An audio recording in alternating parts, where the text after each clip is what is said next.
Now we're on page 29 and 30 of Beginning Rock Guitar, Level 1, and these are rhythm pattern warm-ups. Now the main thing with the left hand, I've got the capo at the 5th fret, and in the left hand you're leaning on the next string, so you're pressing the 4th string, and you're playing the 5th string open, and then the first 3 strings are muted because my finger is laying on them. So you lay it on its side and mute the first 3 strings. And the first page of page 29 is all just this one chord. It's kind of boring, but we're mainly working on what we call the rest stroke. And the rest stroke is where, like below that second line, it says follow through with the pick until it rests on the next string. So you're playing the pair of strings coming to rest on the 3rd string. And it's not plucking the 3rd string. It might pluck it a little bit, but when you get going really fast. But now the thing about, you want to hold the pick to where it's kind of reared behind the thumb. And you want it to be really flexible. So I'm holding at the top edge of the pick only. And I'm holding, my index finger, it's on the side of the index finger, and my thumb's like that. And I'm rearing the pick behind my thumb. And I'm playing on the edge of the pick, and I'm playing diagonally to the strings. I'm not playing straight down on the strings. You don't want to play against the flat part, but you want to kind of let it rear back. And when you do this stroke, you're going to turn your forearm a little bit, but you want the pick to stay at the same angle after you've already turned. You don't want it going straight down like that. You want to keep it reared back, but it'll bend back even more extremely as your arm turns. And your arm's not going to turn very much. The one thing you don't want to do, though, is play from the elbow where it's like you're hitting it with an ice pick or something like that. You don't want that. So a good way to warm up, even before you do this warm up page, just play one chord and separate and roll through the 2 notes, trying to play the second of the 2 notes a little louder than the first. So it's like soft, loud. You're digging in more. You're actually playing down into the belly of the guitar. So it sounds like ba-dum, ba-dum, like that. And you're separating the 2 strings so that you have more control of playing the second one a little harder. Then you gradually diminish the space between the notes. So it's like a choo-choo train. You start out, the wheels are barely moving. That's a little faster, a little faster, a little faster.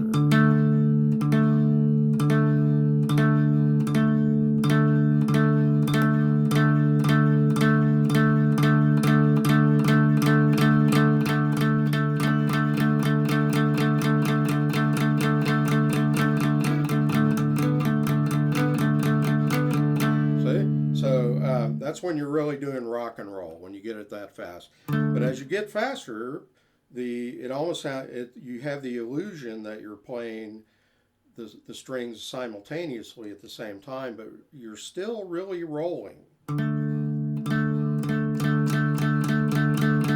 So if you hear the muted strings, you can hear them kind of hitting them not right at the same time.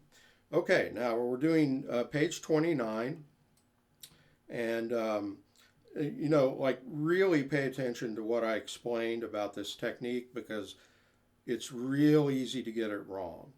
And once you get it right and you're playing at the right angles, like positioning and angling is the whole thing. That really makes the difference between doing it or not doing it. And once you get it, it's really not a hard stroke.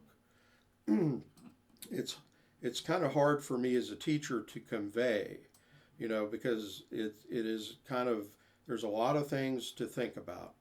But okay, I'm going to go ahead and do the first exercise on page 29, and it's really slow, like 1, 2, 3, 4, half note. 1, 2, 3, 4. 1, 2, 3, 4. 1, 2, 3, 4. 1, 2, 3, 4. Now, number 2, we're double timing it, and we're doing eighth note speed. 1 and 2 and 3 and 4 and 1 and 2 and 3 and 4 and 1 and 2 and 3 and 4. 1, 2 and 3, 4 and 1 and 2 and 3 and 4. And then number 3 is more of the same, quarter notes and eighth notes. 3 and 4 and 1 and 2 and 3 and 4 and 1 and 2 and 3 and 4. 1 and 2 and 3 and 4 and 1 and 2 and 3 and 4. Okay, now the challenge is going to page 30. The challenge is that you're playing an A chord, and then you move it across the street, and it's a D5 chord. Now, D5 means that it's just a root fifth chord. It's not a full D chord. Just 2 notes. Really, you need 3 notes to make a full chord. And then back across the street to A, and then down the street, across the street again to E. So you got A, D, A, E. And you want to learn you're moving both hands to different pairs of strings. And we're still just doing the first finger on fret 2. So 1 and 2 and 3 and 4 and 2 and 3 and 4 and 2 and 3 and 4 and A. 2 and 3 and 4 and E. 2 and 3 and 4 and 2 and 3 and 4 and 1 and 2 and 3 and 4 and A. 2 and E. 4. 1 and 2 and 3. 4. 1, 2 and 3. 4. 1, 2, 3, 4. Okay, I might have missed a string every now and then, but these are warm-ups, and you don't want to go too fast. The one thing you got to make sure when you go from A to D that your pick is changing. You don't want to keep hitting the same strings that you're hitting on the A chord, because then you won't hear the right notes. You have to move both hands to 2 different sets of strings. Actually, we're on the whole page, we're doing three different sets of strings. So that's warm-ups number 1 and warm-up number 2, page 29 and 30.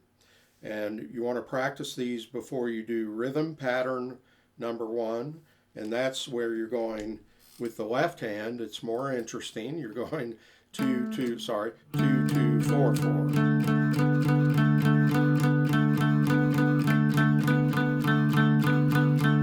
And when you really got it going, you want to go about this fast or even faster. It can go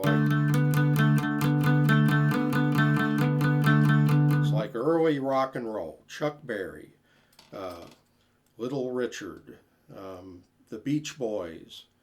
So that's a common pattern on guitar, especially for early 50s rock and roll.